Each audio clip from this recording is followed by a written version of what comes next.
আজকে আপনাদেরকে দেখাবো আমি কীরকম রান্না করতে পারি। তো চিকেন রান্নার কি রেসিপি কীভাবে কী করছি সেটাই একটু আপনাদেরকে দেখাচ্ছি। দেখুন আলু ভাজা হয়ে গেছে এবং পেঁয়াজ ভাজছি। এদিকে মশলা কিন্তু আমি আগে থেকে রেডি করে রেখেছিলাম এবং চিকেন কিন্তু অলরেডি কেটে পিস পিস করে সুন্দরভাবে রেডি করে রেখেছি। আর পেঁয়াজ ভাজা হতেই কিন্তু মশলা দেওয়া হচ্ছে, মশলাটা একটুখানি সামান্য কষিয়ে যখনই রোগনটা ছাড়বে ঠিক সেই মুহূর্তেই কিন্তু ওর মধ্যে মাংস দিয়ে দিয়েছি, দেখতে পাচ্ছেন সেইটা। এরকম মাংস কিন্তু একটু নাড়াঘাটা করতেই একটু কষানোর মানে সময়টা তো দিতেই হয়, সেটা তো আপনারা জানেনই সবাই। মাংস কষানোটাও চলছে এবং আলুটা কিন্তু তখন দিয়ে দেওয়া হয়েছে, সেটা দেখতে পাচ্ছেন আপনারা যে আলুটা আমরা দিয়ে দিয়েছি।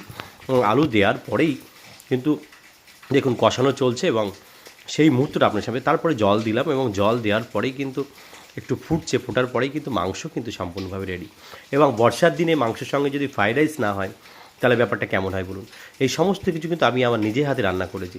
যদি ভিডিওটি ভালো লাগে লাইক শেয়ার কমেন্ট করতে ভুলবেন না। নমস্কার।